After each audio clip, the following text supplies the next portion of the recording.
Hello guys, আসসালামু আলাইকুম। কেমন আছেন সবাই? আশা করি সবাই ভালো আছেন। আজকে নতুন একটি ভিডিও নিয়ে আসলাম। এটা হচ্ছে আবু তো হাদনান। তো গাইজ চলুন আমরা ভিডিওটা দেখি। আমরা আমাদের সন্তানকে প্রথম কি শিখাই? Humpty Dumpty sat on a wall.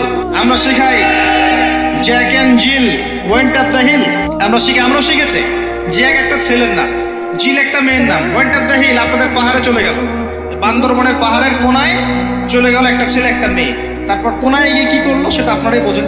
আমরা ছোটবেলা থেকে বাচ্চাকে শিখাই Jack and Jill went up the hill. কি বুঝলেন? প্রত্যেকটা ক্ষেত্রে সমস্যা। আপনি শরিয়াতে কি শিখাচ্ছেন? আমটি আপনি খাবেন পেরে? কার গাছের আম আপনি পেরে খাবেন? চারটার গাছের আম আপনি পেরে খাইতে পারবেন? শুরুতে অজগর আসছে তেরে, সন্তানকে ভয় দেখ, অজগর তেরে আসছে। ওই বাচ্চা অজগরের কি বুঝে? শরিয়াতে অজগর আসছে তেরে, ভয়, আগে ভয় শেখানো হচ্ছে। শরিয়াতে অজগর আসছে তেরে, ভয়, আপনি ভয় পাচ্ছেন, বাচ্চা ভয় পাচ্ছে। রাত্রে ঘুমের স্বপ্ন দেখবে অজগর তেরে আসছে। হ্যাঁ, আপনি বাচ্চার সাথে যে কথোপকথনগুলো করবেন রাত্রে সেগুলো সে স্বপ্ন দেখতে পারে। শরিয়াতে আপনি শেখাচ্ছেন আমটি খাবো পরে, কার গাছের আম পেরে খাবেন? গাছকে আপনার? চারটার গাছের আম পেরে খাবে সে? চুরি করা শিখলো সে। এই তো হচ্ছে এখানে শাব্দিক ভাবে পরিবর্তন না আনতে পারলে, নৈতিকতা না ঢুকাতে পারলে সমস্যা। কালচার এভাবেই চলছে কেন? কেউ এগুলো মাথা ঘামায় না কেন? সুবহানাল্লাহ, বই পুস্তক এখন টোটালি চেঞ্জ হয়ে যায়, দিন দিন চেঞ্জ হচ্ছে। দেখবেন আগে আমরা অনেকগুলো নজরুলের কবিতা পড়তাম, কবিতা নাই, আস্তে আস্তে আস্তে আস্তে ভ্যানিশ। একটা ভিতর থেকে একটা আদর্শ আপনাকে ইনজেক্ট করা হচ্ছে। কোন আদর্শ সেটা আপনি খুঁজে বের করেন, এবং যে আদর্শটা রাখা হচ্ছে সেটাকে আস্তে আস্তে মাইনাস করা হচ্ছে। কোনটা সেটা আপনি ভাবেন। সন্তানকে বাবা শেখাচ্ছে ইয়া বুনাই লা তুশরিক বিল্লাহ। কোন পরিবারে এই লুকমান আলাইহিস সালামের মতো পিতা সন্তানকে শেখায় ছোটবেলায়, বাবা আল্লাহর সাথে শিরিক করো না? এটা একটা জায়গায় সম্ভব যারা ইসলামিক লাইনে পড়াশোনা করছেন, মাদ্রাসায় পড়াশোনা করছেন। আর এখানে আমরা এমনভাবে তাকাই এদের দিকে যে এরা সমাজের সবচেয়ে নোংরা কিট নাকি, নাউযুবিল্লাহ। তো দেখেন, আমরা আরো শিখাই বাবা তোমাকে বড় হতে হবে, নিজের পায়ে দাঁড়াতে হবে, বৃদ্ধ বয়সে বাবাকে দেখতে হবে, মাকে দেখতে হবে, প্রতিষ্ঠিত হতে হবে। আগে আমরা বাচ্চাদেরকে এগুলো শিখাই। আর লুকমান হাকিম তার সন্তানকে শিখাচ্ছেন প্যারেন্টিং। দেখেন ইসলামিক প্যারেন্টিং, যে প্যারেন্টিংটা আল্লাহ পাক কবুল করেছেন, কোরআনে নাজিল করেছেন, কিয়ামত পর্যন্ত থাকবে ইনশাআল্লাহ। বাবা আল্লাহর সাথে শিরিক করো না। আগে সন্তানকে শেখান শিরিক কি জিনিস, তাওহীদ কি জিনিস। তখন বাবা সন্তান প্রশ্ন করবে বাবা শিরিক কি? তখন আপনি আস্তে আস্তে ওর বুঝ অনুযায়ী ওকে বলবেন। ওর বয়স যদি 5 বছর হয় একটা কথা বলবেন, 10 বছর হলে আরো বেশি বোঝাবেন, 15 হলে আরো বেশি বোঝাবেন। যখন ম্যাচুরিটি যেমন তেমনি বোঝাবেন। যদি ম্যাচুরিটি হয়ে যায় আপনি বোঝাবেন যে বাবা শোনো, শিরিক মোটামুটি 3 রকম হয়ে থাকে। মানুষ কথায় শিরিক করে, কাজে শিরিক করে, এবং মানুষ বিশ্বাসে শিরিক করে। যেমন কেউ যদি মনে করে বাবা যে আল্লাহ বলতে কেউ নাই, তাহলে শিরক হবে। কেউ যদি মনে করে সৃষ্টিকর্তা আল্লাহ নয় অন্য কেউ, তাহলে শিরক হবে। কেউ যদি মনে করে আল্লাহ পাশাপাশি আরো সৃষ্টিকর্তা আছে, তাহলে শিরক হবে। সন্তান বুঝবে না, একটা স্কুলের বাচ্চা বুঝবে না, ক্লাস 9-10 বাচ্চা বুঝবে না, কলেজের বাচ্চা বুঝবে না, একদম ছোট বাচ্চা কিছুই বোঝে না, ওকে বোঝানো যায় না আল্লাহ তোমাকে সৃষ্টি করেছেন, আল্লাহ ছাড়া কেউ নাই সৃষ্টিকর্তা।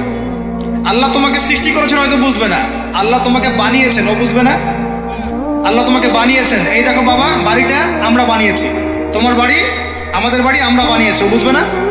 আল্লাহ তোমাকে বানিয়েছেন, তুমি মায়ের পেটে ছিলে, সেখান থেকে আল্লাহ তোমাকে দুনিয়ায় নিয়ে এসেছেন, বুঝবে না। বাচ্চাদের একটা ফিলোসফি থাকে, বাচ্চারা অনেক কিছু বোঝে, জানেন, বাচ্চারা অনেক কিছু বোঝে। একটা বাচ্চাকে আপনি বলেন প্যান্টটা খোলো, তো ও খুলবে না জীবনেও। একটা বাচ্চাকে বলেন এই তোমার প্যান্টটা খোলো, দেখি তুমি মুসলমানি করেছো কিনা। আমরা মজা করি না ছোটবেলায়, বাচ্চারা খুলতে চায় না, কারণ এই যে লজ্জাশীলতা আল্লাহ পাক দিয়ে তাকে পৃথিবীতে পাঠিয়েছেন। বাচ্চাদের ফিলোসফি আছে, এটা নিয়ে যারা বাচ্চাদেরকে নিয়ে পড়াশোনা করে, কোর্স করায়, ট্রেনিং দেয়, তাদেরকে জিজ্ঞাসা করেন। বাচ্চাদের সাথে শুদ্ধ ভাষায় কথা বলতে বলা হয়, বাচ্চাদের সাথে শুদ্ধ ভাষায় কথা বলতে বলা হয়, যাতে ওরা শুদ্ধ ভাষা শেখে। বাচ্চাদের সাথে বাচ্চাদের মতো আচরণ করতে নিষেধ করা হয় এখন, তাদের সাথে ম্যাচিউর আচরণ করতে উৎসাহিত করা হয়, তারা শিখবে বাস্তবতা কি জিনিস। বাচ্চাদেরকে বেশি বেশি খেলাধুলা করতে উৎসাহিত করা হয়, খেলার মধ্য দিয়ে নেতৃত্ব দেওয়ার গুণাবলী অর্জন হয়। ওদেরকে মাঠে খেলতে দিতে হয়, বৃষ্টি কাদায় মাখামাখি করতে দিতে হয়, ওরা বুঝবে। গায়ের সাথে যখন মাটি লাগবে, প্রকৃতির সাথে মিশবে, ওরা হৃদয়টা বড় হবে। দেখবেন মুহাম্মদ সাল্লাল্লাহু আলাইহি সাল্লামকে যখন তিনি জন্ম নিয়েছেন, প্রথম 4-5 বছর তাকে ওই আরবের বেদুইনদের কাছে রাখা হয়েছে। ওখানে তিনি ভাষা শিখেছেন, মরুভূমিতে দৌড়িয়েছেন, খেলেছেন, ফিজিক্যালি স্ট্রং হয়েছেন, ভাষা শিখেছেন, শুদ্ধ কথা শিখেছেন। এরপরে হৃষ্টপুষ্ট হয়ে তারপর মায়ের কাছে ফেরত দেওয়া হয়েছে। এখনকার জেনারেশনের বাচ্চাগুলোকে দেখেন কিভাবে বড় হয়ে ওঠে। আসেন, অনেক লম্বা হয়ে যাবে, আর পয়েন্টে চলে আসেন। বাচ্চাকে বোঝানো যায় না যে এর বয়স হিসাবে আপনি বোঝাবেন যে কেউ যদি মনে করে যে বাবা আল্লাহর পাশাপাশি অন্য কোন সৃষ্টিকর্তা আছে যে তোমাকে বানিয়েছে, তাহলে শিরক হয়ে যাবে। আর শিরকটা হচ্ছে এমন একটা পাপ। শিরকটা কি আপু জিজ্ঞাসা করবে, বাবা শিরক এমন একটা পাপের নাম যেই পাপটা আল্লাহ পছন্দ করেন না। এটা একটা খারাপ জিনিস, পাপ হয়তো বুঝবে না। শিরক একটা কি জিনিস? খারাপ জিনিস। শিরক খারাপ। তোমাকে আমি আদর করছি আব্বু, এটা ভালো না? বলবে হ্যাঁ ভালো। তোমাকে যদি একটা থাপ্পড় দেই, খারাপ না? যে হ্যাঁ খারাপ। শিরক একটা খারাপ জিনিস, বাচ্চাকে বোঝানো যাবে না। বোঝাতে গেলে পারলে সবকিছু বোঝানো সম্ভব। আর আরেকটু ম্যাচিউর যখন হচ্ছে, এই বাচ্চা তো ম্যাচিউর, যাকে বোঝানো হচ্ছে ইন্না শিরকা লাযুলমুন আযীম, এ তো ম্যাচিউর বাচ্চা, স্কুল কলেজ এই লেভেলের বাচ্চা। তো তাকে বোঝান যে কেউ যদি আল্লাহ ছাড়া অন্য কারো নামে কসম করে, শিরক হয়ে যায়। কেউ যদি আল্লাহ ছাড়া অন্য কারো নামে নজর মানত করে, শিরক হয়ে যায়। কেউ যদি আল্লাহ ছাড়া অন্য কারো নামে কুরবানি দেয়, শিরক হয়ে যায়। কেউ যদি আল্লাহ ছাড়া অন্য কারো জন্য ইবাদত করে, নামাজ পড়ে, রোজা রাখে, হজ করে, যাকাত দেয়, শিরক হয়ে যাবে। কেউ যদি আল্লাহ ছাড়া অন্য কারো কাছে চায়, তাহলে শিরক হয়ে যাবে, ইত্যাদি ইত্যাদি। এগুলো বোঝানো সম্ভব নয়? সম্ভব। এতটুকু তো বলা যায় আল্লাহ থেকেই সবকিছু হয়, মানুষের কোনো ক্ষমতা নাই। বুঝবে না সে? ইন্না শিরকা লাযুলমুন আযীম। বাচ্চাকে প্রথম শিখাচ্ছেন তার বাবা, বাবা শিরক করো না। শিরক হচ্ছে সবচেয়ে বড় জুলুম, সবচেয়ে বড় পাপ।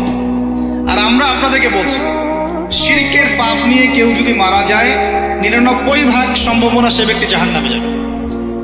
99% সম্ভাবনা কেউ যদি শিরকের পাপ নিয়ে মারা যায়, 99% সম্ভাবনা হচ্ছে সে ব্যক্তি জাহান্নামে যাবে। কারণ আল্লাহ পাক শিরকের গুনাহ ছাড়া যে কোনো গুনাহ মাফ করতে পারেন, শিরকের গুনাহ আল্লাহ পাক মাফ করেন না। শিরক ছাড়া যে কোনো গুনাহ আল্লাহ যাকে ইচ্ছা মাফ করতে পারেন। তো গাইস, এই পর্যন্ত আমাদের ভিডিওটা ছিল। যদি আপনাদের কাছে ভিডিওটা ভালো লাগে, অবশ্যই লাইক, শেয়ার এবং আমাদের চ্যানেলটিকে সাবস্ক্রাইব করুন। আসসালামু আলাইকুম।